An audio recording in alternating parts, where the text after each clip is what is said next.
DAG, Introdução a Gráficos Causais, por mim, Zinho. Se você caiu nesse vídeo, você provavelmente conhece sobre o tópico de causalidade na pesquisa empírica. Você provavelmente sabe o que é inferência causal, ou já ouviu falar sobre isso, já ouviu falar sobre a revolução da credibilidade e já provavelmente ouviu falar do termo DAG. Mas o que são DAGs? O que é inferência causal e qual a relação entre esses dois? Vamos começar com uma pergunta mais fácil, que é o que é inferência causal? Felizmente, eu já fiz um vídeo sobre o assunto na qual eu dou uma introdução a este tópico, me baseando principalmente no modelo Neumann-Rubin, de resultados potenciais. O vídeo vai estar na descrição. Eu também tenho um médio onde eu comento sobre esses assuntos.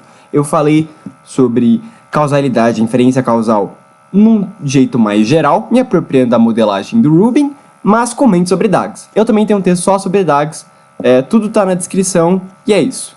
Mas o que são DAGs? Para entender o que é um DAG, se faz necessário decompor esse acrônimo, porque é um acrônimo. DAG significa Directed Acyclical Graph, ou em português, grafos direcionados acíclicos. Ok, então a pergunta fica, o que é um grafo direcionado acíclico?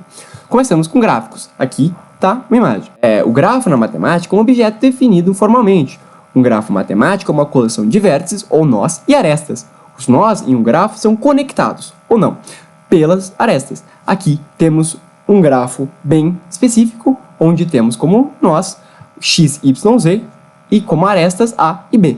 Um grafo pode ser direcionado, ou seja, a aresta vai de um nó até outro, com uma seta simbolizando o direcionamento, enquanto pode não ser direcionado, ou seja, a aresta não tem uma entrada nem uma saída. Vejamos este grafo direcionado. Para a nomenclatura, o nó em que uma aresta direcionada começa é chamada de pai do nó em que a aresta vai. O nó em que a aresta é direcionada é o filho do nó que direciona a aresta. Se dois nós são conectados por uma aresta direcionada, então o nó que inicia o direcionamento é o ascendente dos nós que recebem a aresta, que são chamados de descendentes do nó inicial. Isto é, no grafo acima, x é pai de y, assim como é ascendente de y e z, na medida que y e z são descendentes de x, e y é filho de x enquanto é pai de z, sendo z, então, filho de y. Cobrimos o grafo e o direcionado, portanto só falta o acíclico. Um grafo direcionado cíclico seria a seguinte imagem. Perceba como faz um ciclo entre os nós. Perceba, o nó x direciona uma aresta para o nó y, que por sua vez direciona uma aresta para o nó z, que por fim direciona uma aresta para o nó x, completando assim o círculo. Portanto, isso seria um grafo direcionado cíclico.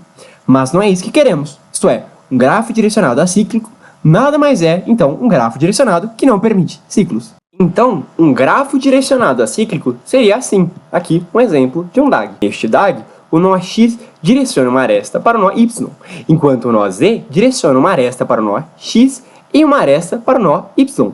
Desse jeito, evitamos um círculo de ser formado. Entendidos o que é inferência causal e DAGs, falta a nossa relação entre eles. Dentre as técnicas de inferência causal, uma estrutura de modelagem que recebeu muita atenção nas últimas décadas foi a Structural Causal Models, ou modelos causais estruturais em tradução livre. Chamaremos daqui em diante de SCM, desenvolvida pelo pesquisador, cientista da computação e filósofo israelense-estadunidense Judea Pearl, inspirado nos trabalhos do geneticista Sewell Wright. Se você se interessa pela essa parte mais histórica de como Judea Pearl se inspirou no Wright, eu recomendo o livro The Book of Why, precisamente o capítulo 2, onde ele passa por toda a história de como o Wright desenvolveu as técnicas dele e como o Pearl, logo inspirado, criou o modelo dele. Essa modelagem ficou associada aos DAGs, que são uma maneira gráfica de representar as ideias do modelo em questão. Então, cada CSM tem um DAG o representando. O necessário para entender CSM é que é uma modelagem theory-driven, ou seja, ela começa em primeiro lugar na teoria e não nos dados. Se a gente lê o Book of Why, tem essa frase aqui que o Pearl escreve que data are profoundly dumb, ou seja, os dados são profundamente idiotas. Não basta olhar bases massivas de dados e procurar algum padrão, pois se fosse o caso, alguém já teria feito um programa que faz essa coisa que é inferência causal. No nosso caso, o CSM é uma maneira de descrever as propriedades relevantes do mundo e como elas interagem entre si. Ou seja, descreve como a natureza atribui o valor às variáveis de interesse. Ou seja, o DAG nos conta uma história. Essa história nada mais é que como achamos que o mundo funciona, isto é, como as variáveis de interesse interagem entre si. Portanto, é imprescindível entender que não é possível fazer uma análise causal sem hipóteses causais. É como se o mundo tivesse estruturas às quais não temos acesso direto, apenas pedaços de informações. O pesquisador sobrepõe ao mundo, ou seja, aos dados, o que ele acha que é essa estrutura e o mundo em troca retruca se o modelo está certo ou não. Se a resposta for não, trocamos de modelo. Caso contrário, apenas falhamos em rejeitar ele. Nunca o aceitamos. Se alguém lê isso, vai perceber que isso remete à ideia de falsificacionismo do Popper. O DAG, então, simplesmente é a representação gráfica do nosso modelo, que, por sua vez, codifica todo o nosso conhecimento sobre um dado assunto. Perceba que o DAG explicita as hipóteses que o pesquisador tem sobre os nós variáveis. Por exemplo, um DAG vai nos dizer que variáveis são independentes uma das outras e que variáveis são condicionalmente independentes uma das outras. Isto é, maneiras que podemos fatorar e simplificar a distribuição conjunta.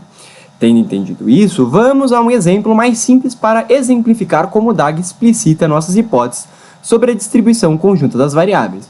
Aqui, nosso DAG. Olha, ele implica que a probabilidade de C, dado A, B e C, é igual à probabilidade de C, isto é, C é independente de todas as nossas variáveis. Probabilidade de B, dado A, C, D é igual à probabilidade de B, dado A, isto é, B é independente de C e D condicionado em A. A probabilidade de B, dado D, é diferente da probabilidade de B, isto é, B e D são marginalmente dependentes. A probabilidade de D, dado A, B, C, é igual à probabilidade de D, dado A. E a probabilidade de A, dado B, C, D, é igual à probabilidade de A, dado D. Ou seja, nesse DAG, não é só relevante as informações que ele nos diz, mas também aquilo que ele não diz, isto é, sabemos que D afeta casualmente A, que em troca afeta casualmente B. Portanto, D afeta P.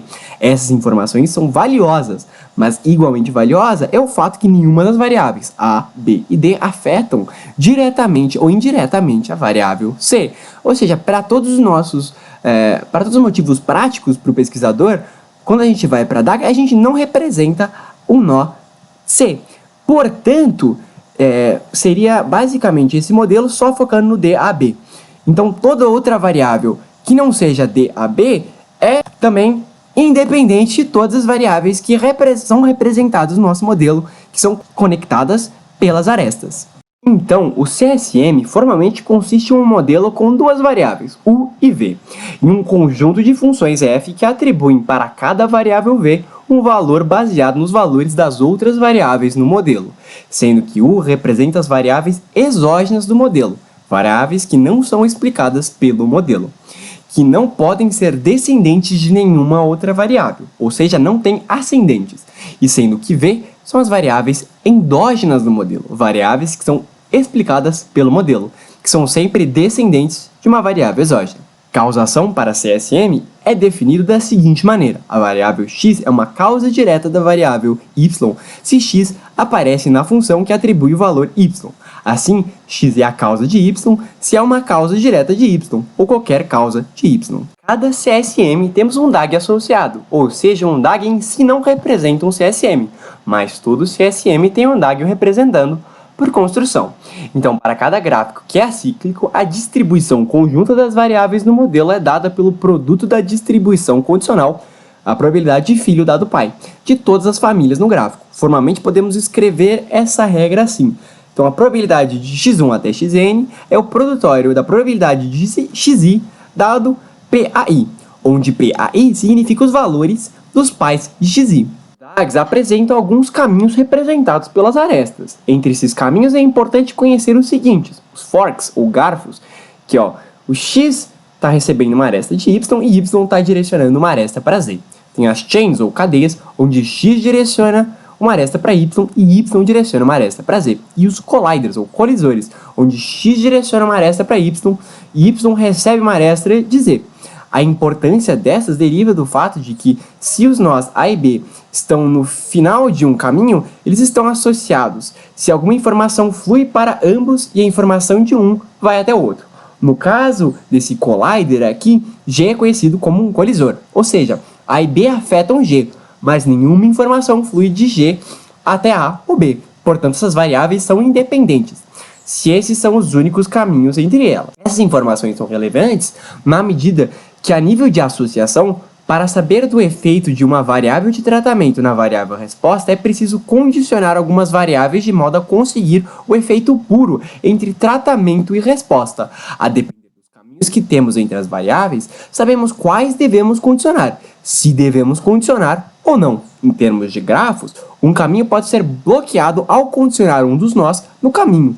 Por exemplo, considere o caminho aqui essa chain A, G, B. Ao condicionar em G, bloqueamos o caminho de A até B. Portanto, associações em uma cadeia, chain, podem ser bloqueadas, assim como associações em um garfo, fork. Considere o seguinte caminho, onde G está direcionando as arestas para A até B. Novamente, ao condicionar em G, os caminhos de A e B são bloqueados. Parece que temos um padrão, porém isso é enganoso, uma vez que, se bloquearmos um collider, temos exatamente o efeito oposto. Considere o seguinte caminho, onde A e B direcionam a informação das arestas ao nó G. Neste cenário, A e B não têm uma associação, porém, ao condicionar em G, se cria um caminho que previamente não existia. Logo, o condicionamento em G criou nos dados um efeito de A e B. Aqui seria o DAG representando esse condicionamento em G no colisor G. Aqui o DAG corresponde ao ato de condicionar em G, quando este é um collider, um colisor. Perceba a associação entre A e B, que é denotada pela aresta pontilhada. É meramente uma relação espúria, mas mesmo assim ela foi criada do condicionamento. E tiramos algumas regras tiradas de Pearl et al. 2016. Regra 1. Independência condicional em cadeias. Duas variáveis x e y são condicionalmente independentes, dado z, se houver apenas um caminho unidirecional entre x e y, e z é qualquer conjunto de variáveis que interceptam esse caminho. Regra 2. Independência condicional em grafos. Se uma variável x é uma causa comum das variáveis y e z, e há apenas um caminho entre y e z, então y e z são condicionais independentes em x. Regra 3. Independência condicional em colliders. Se uma variável z é um nó de colisão entre duas variáveis x e y e há apenas um caminho entre x e y, então x e y são incondicionalmente independentes, mas são condicionais a z e quaisquer descendentes de z. Disso derivamos isso. Definição de separação. Um caminho P é bloqueado por um conjunto de nós z, C é somente C. P contém uma cadeia, chain, de nós A direcionando para B, direcionando a C, ou um garfo fork de A sendo direcionado de B e B direcionando a C, tal que o nó do meio B está em Z, isto é, B é condicionado em. Ou P contém uma colisão, onde o nó A direciona uma aresta até B e o nó C condiciona uma aresta até B, tal que o nó colisor B não está em Z, e nenhum descendente de B está em Z.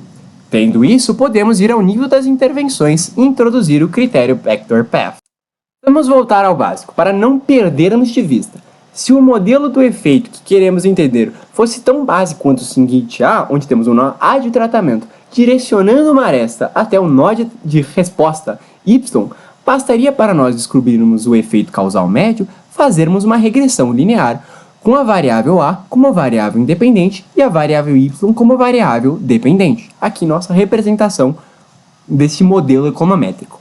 Isso vale uma vez que o próprio DAG codifica que estamos em uma situação de ceteris paribus, na qual a única variável que afeta Y é A. Então, para encontrar a variação da variável Y em termos da variação da variável A, isto é, quanto a variação de A explica a variação de Y, o efeito causal médio, basta uma regressão linear simples. Para saber mais sobre essa técnica estatística e sobre econometria no geral, recomendo meu vídeo sobre o assunto, link na descrição. Todavia, na esmagadora maioria das vezes a realidade não é tão simples. Existe sempre uma variável confundidora que está viesando o nosso efeito causal médio. Um exemplo mais realista seria o seguinte DAG, na qual a variável x representa toda e qualquer covariável que atrapalha nossa estimação causal. O objetivo do pesquisador, principalmente quando está restrito a dados observacionais, é controlar por x a modo de ficar com o efeito puro de A até Y. Nesse caso, é preciso saber sobre o Vector Path, o caminho de porta dos fundos, em uma tradução livre do modelo. Vector Path, do tratamento A até a resposta Y, são os caminhos de A até Y que viajam pelas setas indo para A. No último DAG, neste fork aqui onde o X é o garfo, é um backdoor path de A até Y. Assim, para controlar os confundidores, precisamos identificar um conjunto de variáveis que bloqueiam todos os backdoor paths de tratamento até a resposta. Para quem sabe das hipóteses do modelo Neumann-Rubin, ao fazermos isso, estamos satisfazendo a hipótese de ignorabilidade. E olha, a gente controla até X, a gente basicamente está fazendo, se preocupando com um subconjunto de eventos onde o X está fixo. Logo, se não tem variação de X, A não varia. Portanto, é efetivamente, quando controlamos a covariável X, de tal modo que essa seta vermelha é bloqueada, ou seja, a gente corta o caminho de X até A. Consequentemente, eliminamos a transmissão de X até A e ficamos com o efeito puro de A até Y. Então, tomando conhecimento desses fatos, uma das ferramentas mais importantes para determinar se conseguimos computar o efeito causal médio é um simples teste chamado de critério backdoor path. Definição: critério backdoor. Dado um par ordenado de variáveis x e y em um grafo direcionado acíclico G, um conjunto de variáveis Z satisfaz o critério backdoor relativo a x e y se nenhum nó em Z é descendente de x, e Z bloqueia todo o caminho entre x e y que contém uma seta indo até x. Em geral, nós gostaríamos de condicionar em um conjunto de nós Z, tal que 1. Nós bloqueamos todos os caminhos espúrios entre x e y. 2. Nós deixamos todos os caminhos direcionados entre x e y sem perturbações. E 3. Nós não criamos nenhum caminho espúrio novo. Assim, não condicionamos em nenhum descendente de x e evitamos condicionar em colliders, tais que abram um novo caminho entre x e y. Então vamos testar se nós aprendemos direito o critério backdoor. Dado o seguinte DAG, qual variável devemos controlar para satisfazer o critério backdoor? Pare um pouco e pense. Então, olha só. Perceba que é apenas um backdoor path entre A e Y.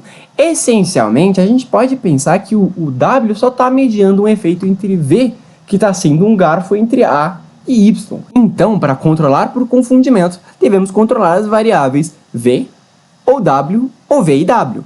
Mas, em termos de pesquisa, é sempre mais prático controlar o mínimo possível de variáveis. Vamos agora ao exemplo 2. Dado o seguinte tag, qual variável devemos controlar para satisfazer o critério backdoor path? Novamente, pare e pense um pouco. Perceba que é apenas um backdoor path entre A e Y. Tem um garfo entre A e M, que é o V, e tem um garfo entre M e Y, que é o W. Olha, mas perceba que entre o V e o W faz-se um colisor, que é o M. Como esse caminho é bloqueado pelo colisor M, então não há confundimento. Entretanto, se quisermos controlar por M, então se abre um caminho entre V e W. E logo teremos confundimento. Basicamente, a gente volta para o primeiro exemplo. Para controlar por confundimento, devemos controlar as seguintes variáveis. Nenhuma variável, a variável V, a variável W, ou a variável M e W, ou M, V e W. Mas nunca apenas M, porque senão a gente volta para o primeiro cenário, como já havia dito.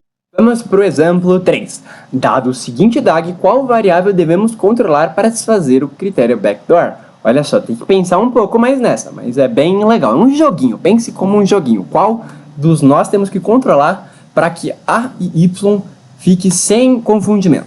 Perceba que há dois backdoor paths entre A e Y. No primeiro caminho, a gente pensa o Z só como mediando o efeito entre V e A. Portanto, tem um garfo entre A e Y. Não há colliders, então controlando por Z, V ou ambos é suficiente. No segundo caminho, já a gente tem um garfo com o W de A a Z, ou um garfo de V, que o garfo é o V, que entre Z e Y, e então o Z é um colisor. Z é um collider, como disse. Então, controlando por Z, abre um caminho entre W e V.